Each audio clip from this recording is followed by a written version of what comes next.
कैसे हैं? I hope कि आप लोग बहुत ही अच्छे होंगे और आपका इस जेई केमिस्ट्री चैनल में बहुत बहुत स्वागत है। आइए आज हम लोग ऑर्गेनिक केमिस्ट्री स्टार्ट करते हैं। जी हाँ, ऑर्गेनिक केमिस्ट्री एकदम जीरो लेवल से ऑर्गेनिक केमिस्ट्री को स्टार्ट कर रहे हैं। ठीक है ना, कि जो बच्चे ऑर्गेनिक केमिस्ट्री को नहीं समझ पा रहे हैं उनको सीक्वेंस से प्रत्येक दिन लेक्चर प्रोवाइड किया जाएगा। ठीक है ना, आप लोग ईमानदारी से पढ़िए एकदम सीक्वेंस से, और जो भी प्रॉब्लम होगा कमेंट बॉक्स में आप कमेंट जरूर करिएगा। क्लियर? तो इस वीडियो को स्टार्ट करने से पहले सबसे पहले कि आप लोग इस चैनल को सब्सक्राइब करें और अपने दोस्तों के साथ शेयर करें। और ये ऑर्गेनिक केमिस्ट्री बाबू एकदम जेई लेवल नीट लेवल की पढ़ाई जाएगी आपको एकदम ईमानदारी से।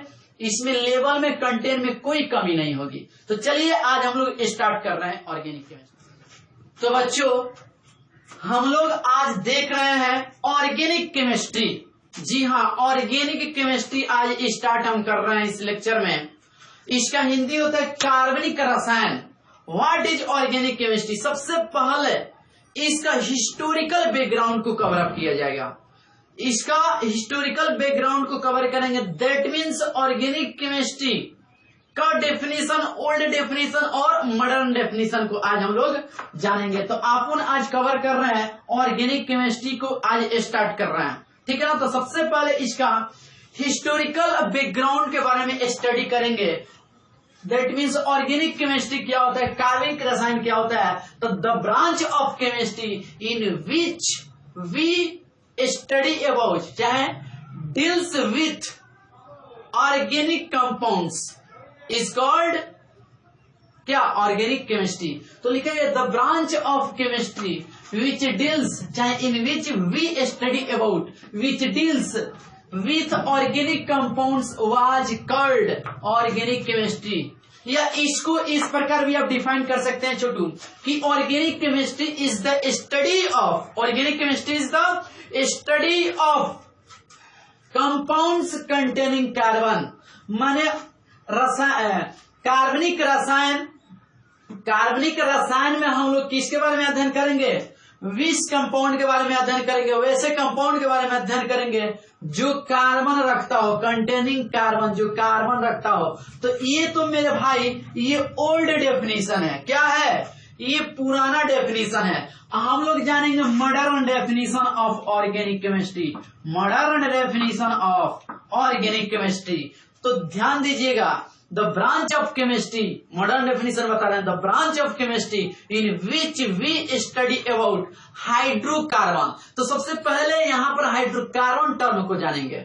डिफाइन करने के तुरंत बाद हाइड्रोकार्बन टर्म को जानेंगे।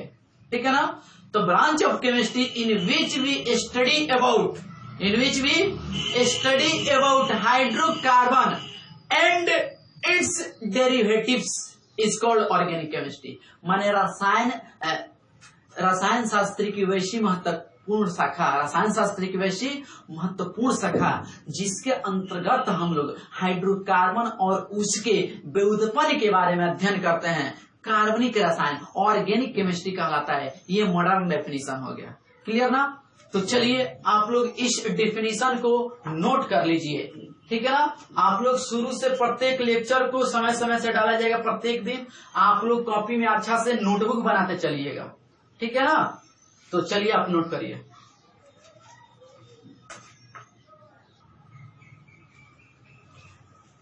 तो बाबू हम लोग ऑर्गेनिक केमिस्ट्री का अभी ओल्ड डेफिनेशन देखे। अब हम लोग देख रहे हैं modern definition of organic chemistry. Modern definition of organic chemistry. तो कहिएगा the branch of chemistry, the important branch of chemistry in which we study about, या यूं कह सकते हैं द ब्रांच ऑफ केमिस्ट्री या the chemistry of hydrocarbons, the chemistry of hydrocarbons and their derivatives compounds is known as organic chemistry. या आप बोल सकते हैं कि the branch of chemistry in which we study about hydrocarbon and their derivatives is called या is known as organic chemistry. ठीक है ना। इसका डिफिनीशन क्या होगा, इस इंग्लिश का डिफिनीशन आप लोग हिंदी में लिख सकते हैं, ठीक है ना। हिंदी में डेफिनेशन क्या होगा इसका हिंदी, तो कहिएगा रसायन शास्त्र की वैसी महत्वपूर्ण शाखा जिसके अंतर्गत हम लोग हाइड्रोकार्बन तथा उसके व्युत्पन्न के बारे में अध्ययन करते हैं, कार्बनिक रसायन कहलाता है। तो आप आसानी से डेफिनेशन हिंदी लिख सकते हैं, लिखने की आवश्यकता नहीं है, तो हिंदी में डेफिनेशन लिख सकते हैं वीडियो को रोक करके।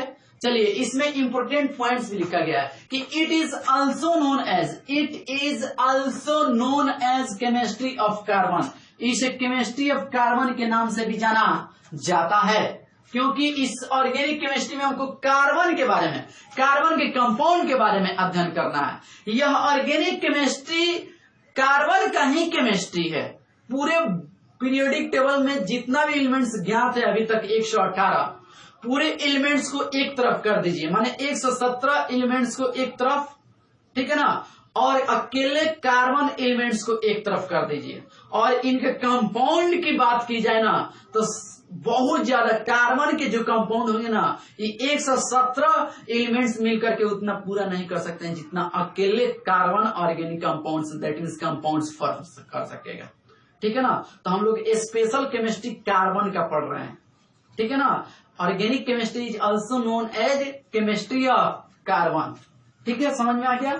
दूसरा पॉइंट लिखे हैं कि carbon is an essential constituents. Carbon एक क्या है, मुख्य कंस्टिट्यूएंट्स मान मुख्य अवयव है ऑफ ऑल ऑर्गेनिक कंपाउंड्स, मान सभी ऑर्गेनिक कंपाउंड का, क्लियर ना। तो कार्बन जो है बाबू ऑर्गेनिक, सभी ऑर्गेनिक कंपाउंड का मुख्य अवयव होता है। ये बिहार बोर्ड में क्वेश्चन भी पूछे जा चुके हैं कि कार्बनिक यौगिक चाहे कार्बनिक रसायन का मुख्य अवयव क्या होता है, तो क्या कहिएगा, कार्बन होता है। तो यहाँ पर लिखा गया है कि कार्बन इज एन इसेंशियल माने जरूरत, ठीक है ना, इसेंशियल आवश्यक, जरूरत, constituents of all organic compounds माने सभी ऑर्गेनिक कंपाउंड्स का कार्बन मुख्य कंस्टिट्यूएंट्स होता है, अवयव होता है। चलिए नेक्स्ट, इस ब्रह्मांड में कोई ऐसा ऑर्गेनिक कंपाउंड नहीं है जिसमें कार्बन नहीं हो। इस पूरे ब्रह्मांड में यदि किसी ऑर्गेनिक कंपाउंड का नाम बता दीजिए आप जिसमें कार्बन ना हो। बिना कार्बन के ऑर्गेनिक केमिस्ट्री, ऑर्गेनिक कंपाउंड संभव नहीं है। बिना कार्बन के ऑर्गेनिक केमिस्ट्री और ऑर्गेनिक कंपाउंड पॉसिबल नहीं है। तो उसे मुख्य पॉइंट को यहाँ पर इंडिकेट किया गया है कि नो एनी ऑर्गेनिक कंपाउंड्स, माने नो एनी ऑर्गेनिक कंपाउंड्स मतलब कोई नहीं है organic compounds in the universe मतलब ब्रह्मांड में, which have no carbon atom, जिसमें कार्बन नहीं हो। एकदम डेफिनेटली उसमें कार्बन होगा, माने कि होगा। बिना कार्बन के ऑर्गेनिक कंपाउंड संभव नहीं है, क्लियर ना, कंफ्यूजन तो नहीं है। तो इस मॉडर्न डेफिनेशन को और जो इंपोर्टेंट पॉइंट्स लिखाए गए हैं आप लोग इसको राइट डाउन कर लीजिए छोटू।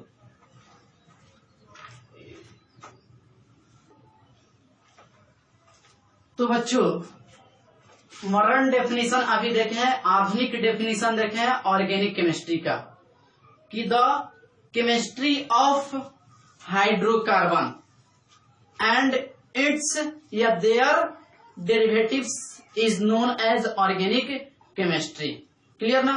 तो इसमें टर्म आया है डेरिवेटिव्स, इसमें कौन सा टर्म आया है, डेरिवेटिव्स और हाइड्रोकार्बन। तो सबसे पहले हाइड्रोकार्बन आया, तो हाइड्रोकार्बन क्या है आप 9th 10th में भी पढ़े होंगे। हाइड्रोकार्बन, तो इसको पहले डिफाइन कर ले, उसके बाद हाइड्रोकार्बन के डेरिवेटिव्स को डिफाइन कर लेते हैं। तो ये टर्म जानना जरूरी है, डेफिनेशन से पहले भी हम इसको डिफाइन कर सकते हैं, बाद में भी। तो बहुत आसान टर्म है जिसको हम लोग बाद में भी समझ सकते हैं। तो टर्म है हाइड्रोकार्बन, हिंदी भी इसका क्या होता है, हाइड्रोकार्बन ही होता है। तो यह बहु टर्म नाम से ही अपना डिफिनीशन बताता है।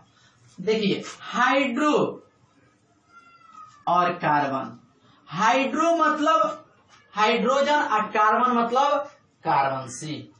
तो जिस कंपाउंड का निर्माण केवल ओनली हाइड्रोजन और कार्बन से होता है, हाइड्रोजन और कार्बन से होता है, हाइड्रोकार्बन कहलाता है।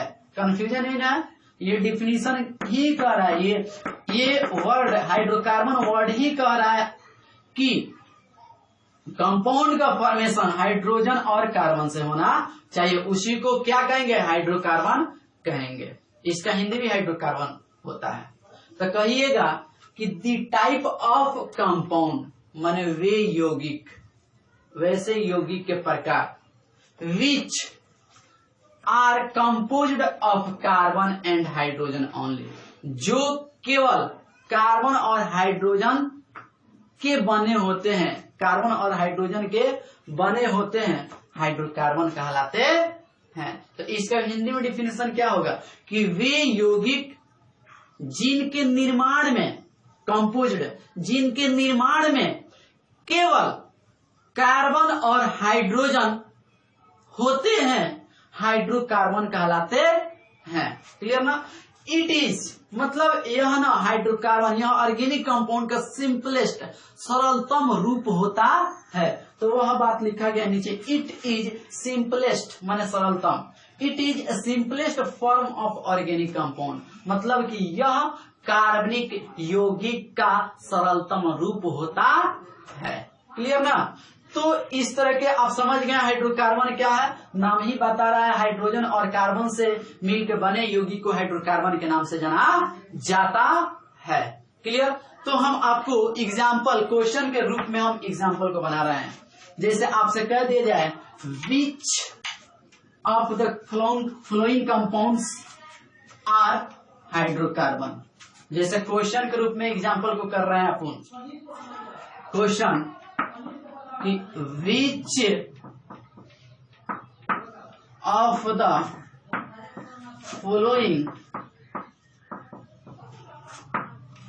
which of the following are hydrocarbon, hydrocarbon, ठीक है ना। जैसे हमको क्वेश्चन पहला दे दिया CH4, ठीक है ना, दूसरा H2O, तीसरा बाबू HCHO, चौथा बाबू C6H6, पांचवा तुमको दे दिया बाबू CHCl3, 6 नंबर C2H6, 7 आपको दे दी मेरे भाई C2H5OH, और लास्ट 8 नंबर आपको दे दिए मेरे भाई CH3OH।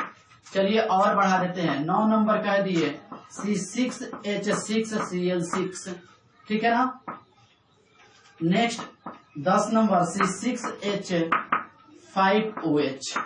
इसमें बताना है कि दिए गए कंपाउंड में कौन हाइड्रोकार्बन है। अब बेसिकली हाइड्रोकार्बन के बारे में हम लोग जानते हैं कि हाइड्रोजन और कार्बन कंपाउंड में रहे तब हाइड्रोकार्बन होगा, नहीं तो नहीं होगा। तो तुमसे कहें कि बताओ पहला कंपाउंड हाइड्रोकार्बन है, तो कहिएगा जी सर जी ये हाइड्रोकार्बन है, क्योंकि इनका निर्माण केवल कार्बन और हाइड्रोजन से हुआ है, इसलिए ये हाइड्रोकार्बन है। तुमसे कहे H2 हाइड्रोकार्बन है, तो कहेगा नहीं सर जी ये H2 हाइड्रोकार्बन नहीं है, क्योंकि इसके निर्माण में हाइड्रोजन तो है लेकिन कार्बन नहीं है, ऑक्सीजन आ गया, ठीक है ना। तो केवल कार्बन हाइड्रोजन नहीं, इसलिए नहीं है। जैसे HCHO फॉर्मल्डिहाइड, फॉर्मेलिन के नाम से भी जाना जाता है, ठीक है ना, फॉर्मल्डिहाइड है। बताओ ये हाइड्रोकार्बन है, तो कहिएगा सर हाइड्रोजन भी है कार्बन भी है, ये हाइड्रोकार्बन है। नहीं, गलत है बाबू, ये गलत कहना है। हम बताएं आपको हाइड्रोकार्बन के डिफिनीशन में कि कंपाउंड का निर्माण केवल कार्बन और हाइड्रोजन से होना चाहिए। तो बताइए इस कंपाउंड का निर्माण कार्बन हाइड्रोजन से तो हुआ है लेकिन ऑक्सीजन तो शामिल है, इसलिए हाइड्रोकार्बन नहीं है। तुमसे पूछे कि बताओ C6H6 है, तो कहेगी जी सर जी ये हाइड्रोकार्बन है, क्योंकि इसके निर्माण में केवल कार्बन और हाइड्रोजन भाग लिया है। तुमसे कह दे CHCl3, कहेगा नहीं सर जी कार्बन हाइड्रोजन तो है, इनके अलावा अदर एटम भी आ गया है कोलिन, इसलिए ये हाइड्रोकार्बन नहीं है। तुमसे कह दे C2H6, कहिएगा जी ये है, क्यों, क्योंकि इसमें के निर्माण में केवल कार्बन हाइड्रोजन शामिल हुआ है। इसके निर्माण में कार्बन हाइड्रोजन और ऑक्सीजन भी आ गया, इसलिए हाइड्रोकार्बन नहीं है। इसलिए ये हाइड्रोकार्बन नहीं है क्योंकि ऑक्सीजन इन्वॉल्व है। ये भी हाइड्रोकार्बन नहीं है, कार्बन हाइड्रोजन और क्लोरीन आ गया, ठीक है ना। C6H5OH कार्बन हाइड्रोजन तो है लेकिन ऑक्सीजन भी आ गया, इसलिए हाइड्रोकार्बन नहीं है। बात समझ में आ गया ना। चलिए तो हम लोग अब हाइड्रोकार्बन के बारे में आइडिया ले लिए, ठीक है ना। हाइड्रोकार्बन ही ऑर्गेनिक कंपाउंड होता है, ठीक है ना। तो चलिए हम लोग अब एक टर्म डेफिनेशन में आया था कि derivatives of hydrocarbon.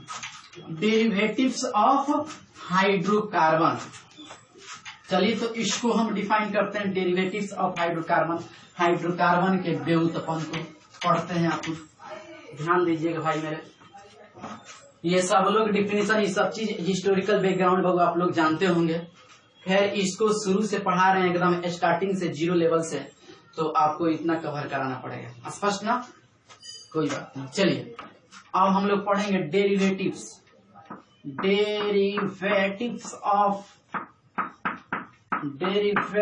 Of hydrocarbon.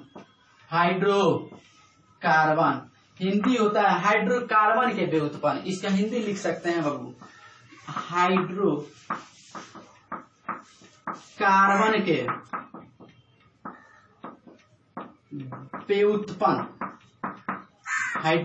के व्युत्पन्न। इसको संक्षेप में लिख सकते हैं डेरिवेटिव्स ऑफ हाइड्रोकार्बन, DOH। तो डेरिवेटिव्स ऑफ हाइड्रोकार्बन क्या है, हाइड्रोकार्बन के व्युत्पन्न क्या है, समझ जाना कि इसका निर्माण हाइड्रोकार्बन से ही होता है। जैसे मान लीजिए कोई हमारे पास हाइड्रोकार्बन है, क्या है छोटू, हाइड्रोकार्बन अपन के पास है, हाइड्रोकार्बन है। अब इस हाइड्रोकार्बन से ध्यान रहे, इस हाइड्रोकार्बन से हमको क्या करना है ना, हाइड्रोजन को निकालना है और उसके जगह पर कोई अन्य एटम या एटम के समूह को जोड़ेंगे हाइड्रोजन के बदले में।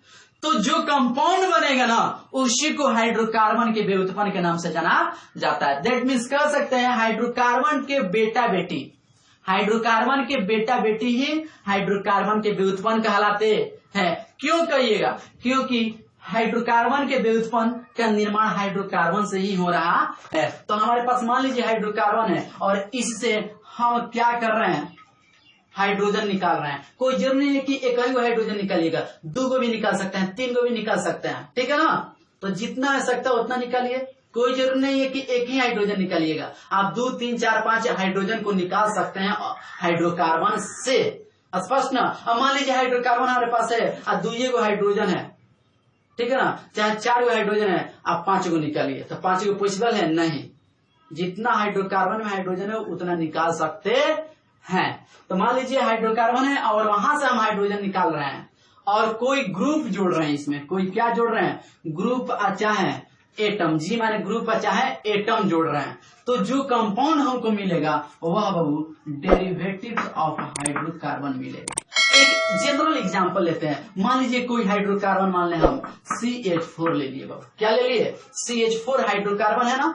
तो यहां से हम क्या कर रहे हैं, हाइड्रोजन को विस्थापित कर रहे हैं और इसमें हम एक अदर एटम ग्रुप को जोड़ रहे हैं, क्लोरीन को। तो बताओ यहाँ पर एक हाइड्रोजन निकल रहा है तो 4 हाइड्रोजन है यहाँ, तो 1 घट जाएगा तो CH3 होगा और इस हाइड्रोजन के बदले में क्या आ गया, क्लोरीन आ गया। तो ये तो आपका हाइड्रोकार्बन है और ये क्या हो जाएगा, डेरिवेटिव्स ऑफ हाइड्रोकार्बन। क्लियर ना। वैसे ही हम ले लेते हैं C6H6, क्या ये हाइड्रोकार्बन है, कहेगा जी सर जी ये हाइड्रोकार्बन है। हम क्या कर रहे हैं मेरे भाई, यहाँ से हम 2 हाइड्रोजन निकाल रहे हैं, क्या निकाल रहे हैं, 2 हाइड्रोजन निकाल रहे हैं और यहाँ पर हम 2 क्लोरीन या ब्रोमीन जोड़ रहे हैं, 2 ब्रोमीन मान ले जोड़ रहे हैं। तो यहाँ से 2 हाइड्रोजन निकालेंगे तो C6H4 2 हाइड्रोजन निकाले हैं, 6 में से 2 गया 4 और 2 ब्रोमीन माने Br2। क्लियर। और ये बहुत सारे एग्जाम्पल ले सकते हैं, आप ये समझ गए हैं, ठीक है ना। तो इसका डिफिनीशन क्या होगा, डेरिवेटिव्स ऑफ हाइड्रोकार्बन, हाइड्रोकार्बन के व्युत्पन्न का डिफिनीशन क्या होगा। तो क्या कहिएगा, जब किसी हाइड्रोकार्बन से हाइड्रोजन का विस्थापन किसी ग्रुप या एटम द्वारा होता है तो प्राप्त कंपाउंड हाइड्रोकार्बन के व्युत्पन्न कहलाता है। एक बार फिर से डिफिनीशन को स्पष्ट करते हैं, कहिएगा जब हाइड्रोकार्बन से, ये क्या है, हाइड्रोकार्बन है, जब हाइड्रोकार्बन से हाइड्रोजन का विस्थापन माने निकलना, हाइड्रोजन का विस्थापन किसी ग्रुप या एटम द्वारा होता है तो प्राप्त compound derivatives of hydrocarbon hydrocarbon के व्युत्पन्न कहलाता है। कोई कंफ्यूजन नहीं है, हिंदी में आप लोग आसानी से लिख लिए होंगे, डिफिनीशन बोल रहे हैं तो इसको इंग्लिश में भी डिफाइन कर सकते हैं। कहिएगा कि removal of hydrogen, removal of hydrogen, या यूं बोल सकते हैं यूं बोल सकते हैं displacement of hydrogen from hydrocarbon, from hydrocarbon after adding of any group or atom to form a new compound, that compound is called derivatives of hydrocarbon. इसको इंग्लिश में भी आप डिफाइन कर सकते हैं, कई गो तरीका होता है, कई तरह से आप स्टार्टिंग कर सकते हैं, इंग्लिश को डिफाइन कर सकते हैं, या यूं बोल सकते हैं कि the removal of hydrogen from hydrocarbon and new group या atom add, and new group या और atom add in that compounds is called derivatives of hydrocarbon. तो इंग्लिश में भी हमको लगता है लिख लिए होंगे, नहीं तो हम डिफाइन कर सकते हैं, यहाँ पर लिख सकते हैं बाबू, छोटा सा डिफिनीशन हम लिख दे रहे हैं यहाँ पर, कहिएगा the removal of hydrogen, the removal of hydrogen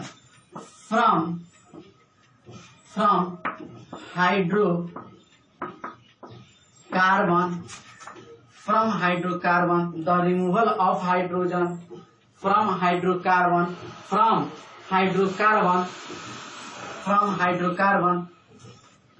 and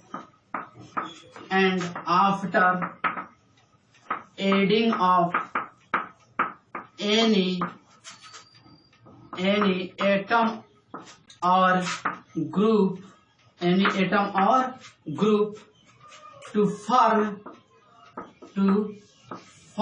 a new compound या compound is called derivatives of hydrocarbon, derivatives of hydrocarbon, या इंग्लिश में इस तरह से डिफाइन कर सकते हैं कि the removal of hydrogen by any group और atom from hydrocarbon then form a new compound is called derivatives of hydrocarbon. इसको इस प्रकार में डिफाइन कर सकते हैं कि द रिमूवल ऑफ हाइड्रोजन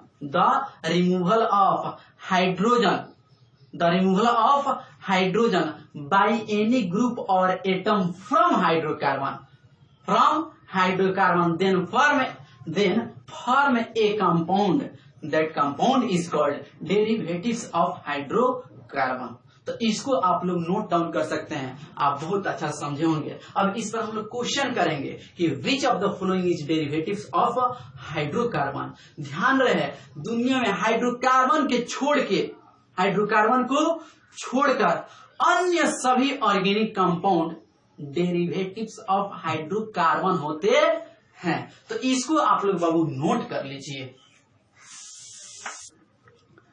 तो बच्चों, आपके सामने यहाँ पर एग्जाम्पल हाइड्रोकार्बन के व्युत्पन्न का एग्जाम्पल लिया गया है, क्वेश्चन के रूप में उसको कन्वर्ट कर दिया गया है। एग्जाम्पल भी क्लियर हो जाएगा और क्वेश्चन भी हम लोग का क्लियर हो जाएगा, कैसे एग्जाम में पूछेगा। तो कह रहा है which of the following are derivatives of hydrocarbon. DOH माने डेरिवेटिव्स ऑफ हाइड्रोकार्बन। तो आपको पता है कि हाइड्रोकार्बन के छोड़कर, इसके नीचे आप लोग नोट कर सकते हैं कि हाइड्रोकार्बन को छोड़कर अन्य organic compound derivatives of hydrocarbon होते हैं। क्लियर ना? क्योंकि हाइड्रोकार्बन को छोड़ के अन्य सभी ऑर्गेनिक कंपाउंड हाइड्रोकार्बन से ही बनते हैं, इसलिए वे सभी क्या होंगे? हाइड्रोकार्बन के व्युत्पन्न होंगे। तो बताओ, क्या ये हाइड्रोकार्बन के व्युत्पन्न है? तो कहिएगा नहीं सर, ये हाइड्रोकार्बन है, इसलिए हाइड्रोकार्बन के व्युत्पन्न नहीं है, क्योंकि इसके निर्माण में केवल कार्बन हाइड्रोजन भाग गया। वैसे C2H5OH ये डेरिवेटिव्स है, हाइड्रोकार्बन के व्युत्पन्न है, क्योंकि इसमें ये हाइड्रोकार्बन नहीं है। ठीक है ना? ये है जी सर, ये डेरिवेटिव्स ऑफ हाइड्रोकार्बन है, अन्य एटम क्लोरीन है, इसमें है बिल्कुल ये है, ये भी है। आप समझ गए? मैंने जनरल बात याद रखिएगा कि हाइड्रोकार्बन के छोड़ के सभी ऑर्गेनिक कंपाउंड क्या होते हैं? हाइड्रोकार्बन के भी उत्पन्न होते हैं। तो क्वेश्चन ये बना लीजिए आप लोग।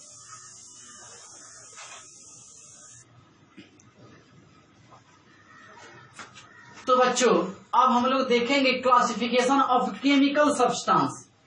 क्लासिफिकेशन ऑफ केमिकल सब्सटेंस देखने जा रहे हैं।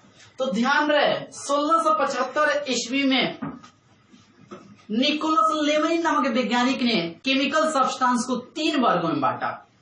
1675 ईस्वी में निकोलस लेमरिन नामक वैज्ञानिक ने केमिकल सब्सटेंस को 3 भागों में बांटा।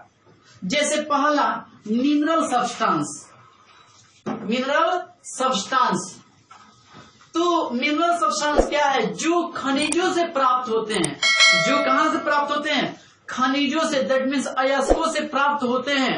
उसको हम लोग क्या कहते हैं बाबू? मिनरल सब्सटेंस, खनिज सब्सटेंस कहा जाता है। जैसे आपका सोना, चांदी, एल्युमिनियम, गोल्ड, आयरन, बहुत सारे धातु जो मिनरल अयस्क से प्राप्त होते हैं उसको हम लोग क्या कहते हैं? मिनरल सब्सटेंस कहते हैं। क्लियर ना? तो यहाँ पर लिखा गया है mineral substance obtained from the mineral. जैसे गोल्ड, सिल्वर, आयरन, बहुत सारा हो सकता है धातु। क्लियर ना? हिंदी में लिख सकते हैं जो खनिज से प्राप्त हो। जो कहां से प्राप्त हो? खनिज से प्राप्त हो। दूसरा होता है वेजिटेबल सब्सटेंस। दूसरा क्या होता है? वेजिटेबल सब्सटेंस, जो कि किससे प्राप्त हो? वेजिटेबल, दैट मीन सब्जियों से प्राप्त हो, उसको वेजिटेबल सब्सटेंस के नाम से जाना जाता है। जैसे आपका शुगर, जैसे आलू में भी शुगर होता है, तो बहुत सारा सब्जी है जिसमें शुगर होता है, citric acid, tartaric acid. Clear ना? तो ये सब के सब क्या होते हैं बाबू? वेजिटेबल सब्सटेंस होते हैं। क्लियर ना? Vegetable substance. और तीसरा होता है एनिमल सब्सटेंस, जो कहां से प्राप्त हो? जानवरों से प्राप्त हो, तो उसको हम लोग क्या कहते हैं? एनिमल सब्सटेंस कहते हैं। राइट।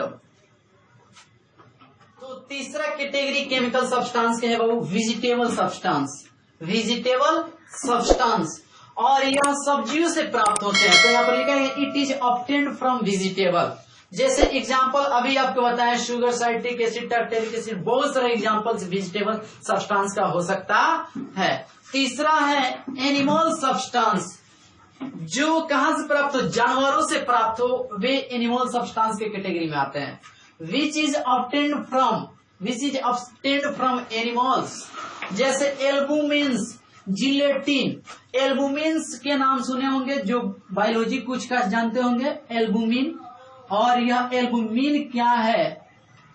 यह एक प्रोटीन होता है। यह एक क्या होता है? प्रोटीन। और यह अंडे में जो व्हाइट वाला पार्ट होता है ना, पाए जाते हैं। इसकी कमी के वजह से हमारा शरीर में सूजन हो जाता है, हमारा मतलब थकान महसूस होता है। ठीक है ना? और यह एल्बुमिन पेशाब के रास्ते से निकलते हैं। ज्यादातर ये शुगर पेशेंट जो होते हैं ना, शुगर पेशेंट जिसको हम लोग कहते हैं चीनिया बीमारी, शुगर पेशेंट में इसकी कमी होती है, क्योंकि ये पेशाब के रास्ते से बाहर निकलते हैं। क्लियर ना? जिसकी वजह से क्या होता है? इसकी कमी की वजह से हमारा शरीर फूलने लगता है, हमारा किडनी भी इसके कमी की वजह से खराब होने लगता है। समझ में आ गया एल्बुमिन क्या है? यह एक प्रकार का प्रोटीन ही होता है। जिलेटिन, बॉडी में जिलेटिन की कमी हो जाए तो भी हमारा शरीर फूलने लगता है। इसके जिलेटिन रहे तो हमारा शरीर का वेट जो होता है ना, बैलेंस होता है। ये मार्केट में पाउडर के फॉर्म में भी मिलता है। बहुत सारे एग्जाम्पल इसका हो सकता है बाबू, तो इसको आप नोट करें। नेक्स्ट हम लोग क्लासिफिकेशन सीखेंगे on the basis of source. ठीक है ना? स्रोत के आधार पर केमिकल सब्सटेंस का क्लासिफिकेशन नोट करो।